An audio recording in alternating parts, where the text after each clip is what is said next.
Jangan lupa untuk subscribe YouTube channel Metro TV News dan nyalakan notifikasinya.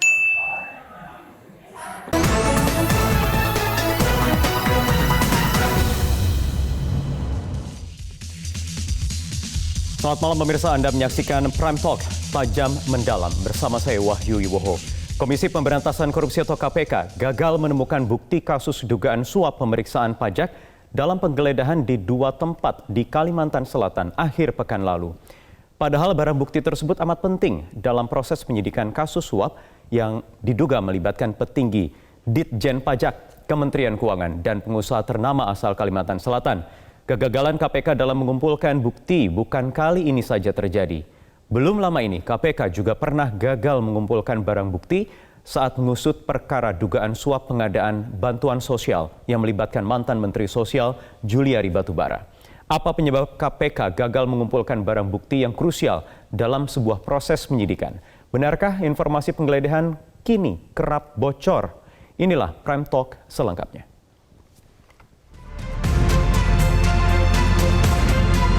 Kami menduga keras ada oknum yang membocorkan informasi rencana penggeledahan tersebut. Tetap melakukan pencarian terhadap barang bukti. KPK tetap bekerja melakukan pengumpulan keterangan saksi.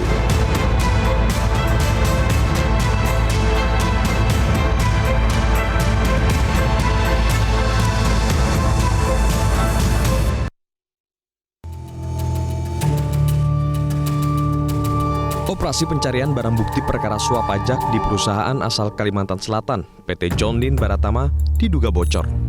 KPK menduga ada pihak yang sengaja memindahkan bukti yang dicari saat penggeledahan. Menurut informasi warga, sebelum KPK datang, ada sebuah truk yang diduga mengangkut tumpukan dokumen pajak perusahaan tersebut. Pulang dengan tangan hampa, KPK mengancam akan menerapkan pasal pidana bagi pihak yang menghilangkan barang bukti tersebut. Tim penyidik KPK tidak menemukan bukti yang sedang dilakukan pencarian karena diduga telah dipindahkan dari tempat tersebut oleh pihak-pihak tertentu. Oleh karena itu KPK mengingatkan kepada siapapun dilarang oleh undang-undang untuk sengaja menghalangi proses penyidikan yang sedang KPK lakukan ini.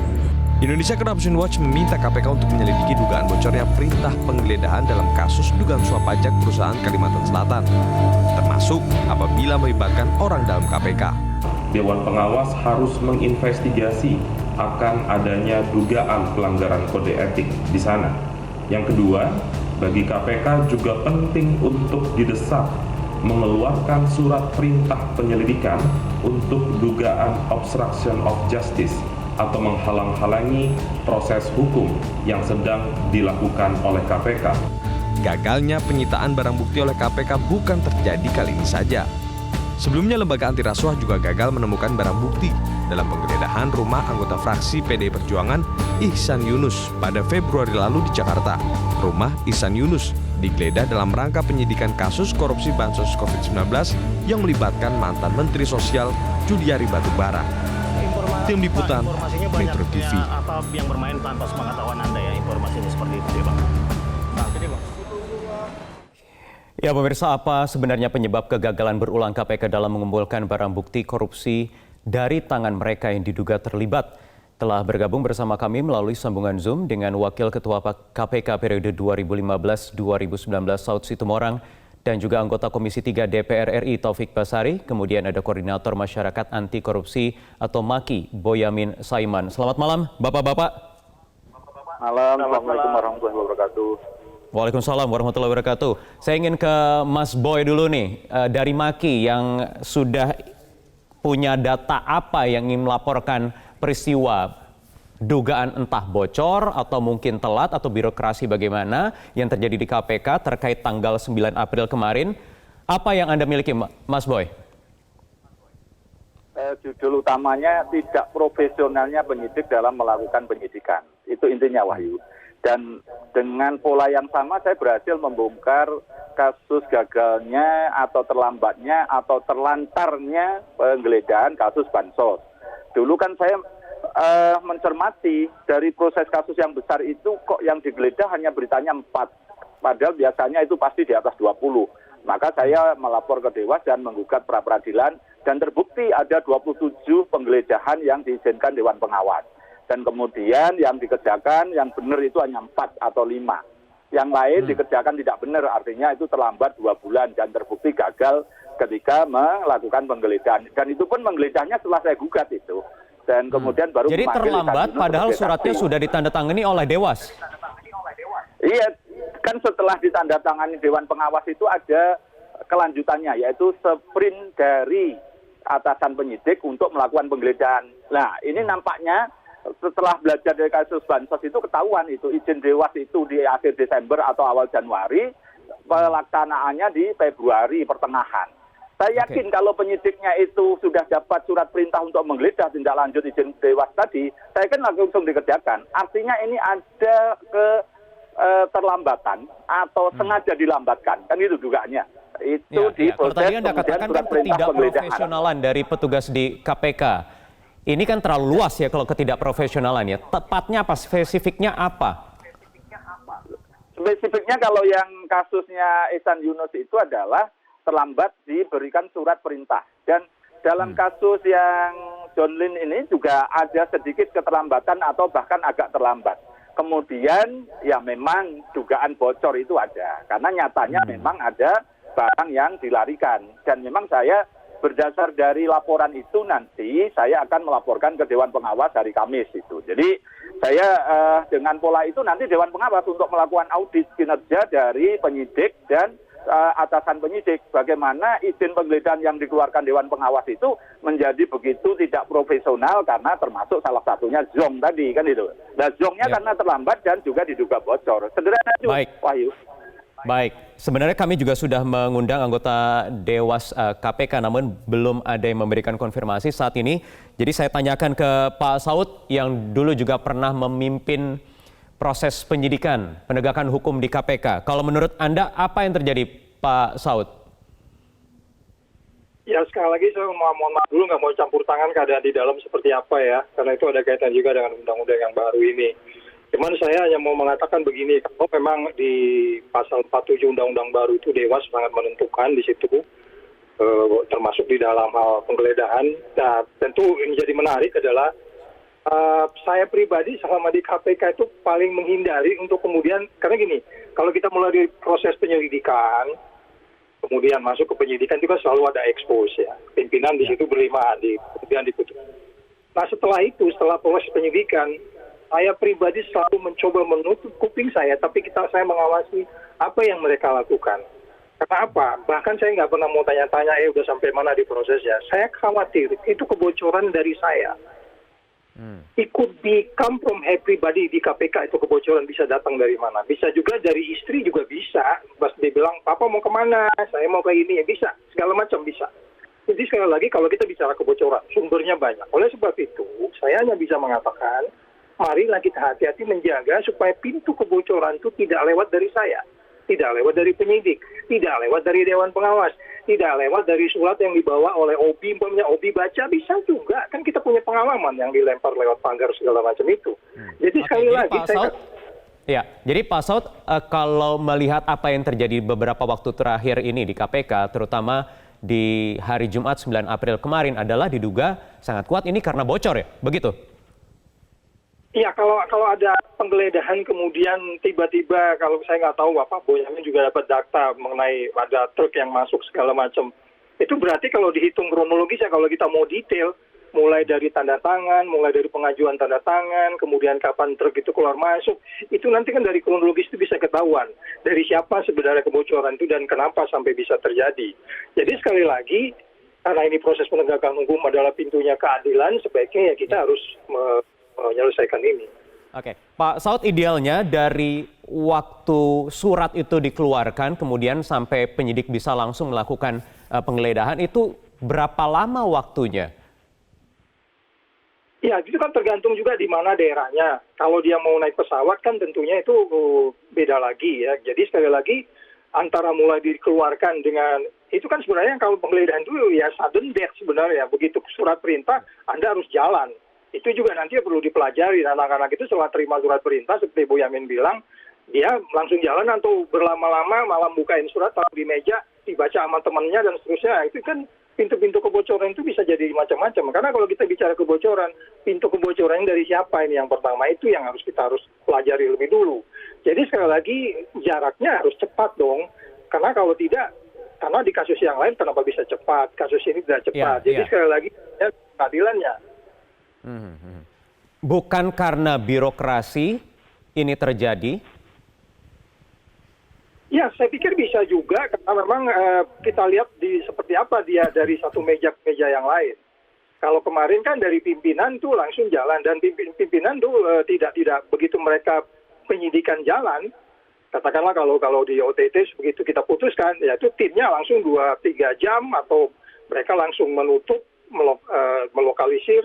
Nah kemarin setelah ada keputusan penyidikan, apa kemarin itu langsung dilokalisir ke lokasi itu juga kita nggak paham betul seperti apa mereka melakukannya. Sehingga kemudian ada kesan itu dibuat sedemikian rupa sehingga kebocoran itu seperti alamiah. Kan begitu. Ya. Oke, saya ingin ke Mas Tobas. Mas Tobas, apa kalau dari kacamata Anda yang terjadi di KPK beberapa waktu terakhir ini? Ya, saya setuju apa yang disampaikan oleh Bung Boyamin bahwa isu besarnya adalah soal profesionalitas proses penyidikan, ya. Dan turunannya itu adalah beberapa kemungkinan yang terjadi, bisa jadi karena salah satunya kebocoran atau karena kelihayan dari pihak yang akan digeledah untuk kemudian dia sudah mencium perkiraan langkah-langkah KPK seperti apa kemudian melakukan hal-hal tertentu. Jadi beberapa kemungkinan terjadi, tapi tetap isu besarnya adalah profesionalitas. Kenapa isu besar adalah profesionalitas? Karena hal-hal seperti ini semestinya juga bisa diprediksi oleh KPK, ya, bahwa kemungkinan si pihak yang akan digeledah ini untuk menghilangkan barang bukti, menyembunyikan barang bukti dan sebagainya itu tetap terbuka. Oleh karena itulah harus diantisipasi segala hal-hal yang terjadi seperti ini. Nah, tapi yang jelas saya melihat bahwa KPK perlu untuk melakukan penyelidikan ya terhadap peristiwa ini untuk mengetahui apa yang sebenarnya terjadi dan kemudian menjelaskan kepada masyarakat. Karena peristiwa ini merupakan hal yang mencoreng wajah KPK juga. Ya, tentu KPK berharap agar tercorengnya wajah KPK ini bisa dijelaskan kepada publik untuk kemudian melakukan perbaikan-perbaikan ke depannya. Ya, banyak pihak juga yang menuding bahwa ini adalah hasil dari produk legislatif yang dihasilkan oleh teman-teman di DPR di Undang-Undang KPK yang baru, di mana penggeledahan ini harus izin dari Dewas. Bagaimana tanggapan Anda? Nanti dijawab usai jeda berikut ini, Mas Tobas. Tetap bersama kami di Prime Talk.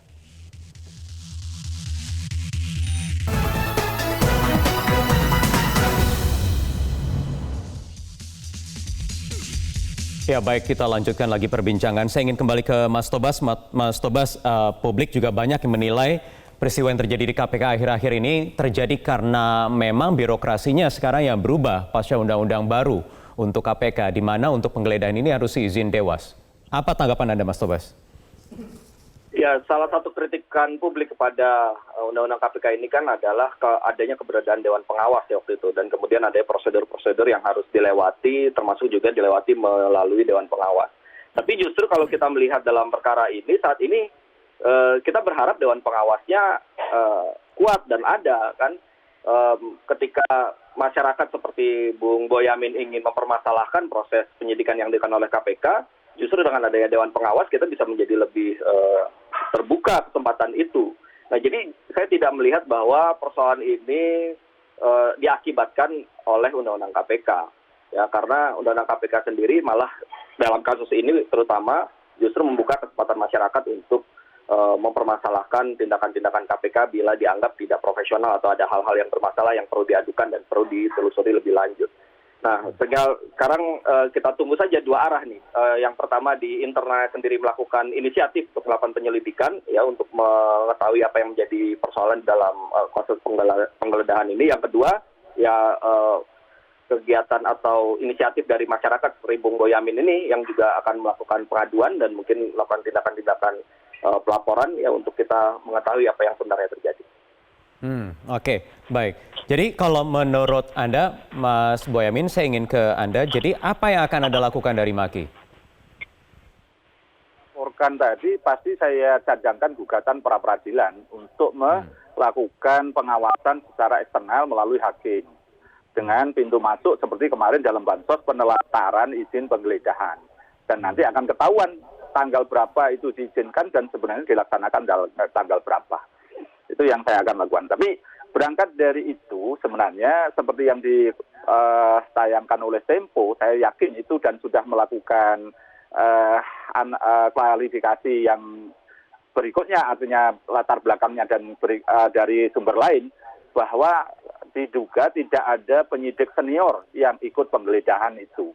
Nah, tidak adanya patut diduga apakah memang tidak diperintah atau bahkan tidak diizinkan berangkat. Itu dua yang diduga lah gitu kan. Saya tidak ingin menyebut salah satu meskipun saya kira-kira punya dugaan salah satunya begitu. Dan apa yang salah dengan dengan tidak adanya penyidik senior? Ya, pengalaman apapun kalau bicara proses penegakan hukum upaya paksa itu ada istilah superintendent, jadi supervisornya begitu, karena dia akan memitigasi misalnya dari pintu belakang atau pintu depan, pintu apa, dan kemudian ada layer kedua untuk mengamankan supaya tidak kabur begitu. Jadi perlu sekali itu, justru itu nanti salah satu poin yang saya akan proses ke Dewan Pengawas ketika tidak ada penyidik senior yang melakukan supervisor terhadap penyidikan ini, dan itu tidak adanya karena apa? Kan jadi begitu, Wahyu. Jadi banyak yang nanti bisa didalami di situ. Dan ini pun juga berasal dari kita jauh ke belakang. Proses penyelidikan perkara ini adalah ada kejanggalan yang sangat kentara sebenarnya. KPK dulu memproses perkara Miranda Gultom itu adalah orang yang hanya dianggap mendapatkan manfaat, dijadikan tersangka. Dan dalam kasus dugaan suap pajak ini hanya konsultan dan pegawai pajak. Perusahaan yang diduga mendapat manfaat ini tidak dijadikan tersangka. Ini aja proses yang sudah janggal.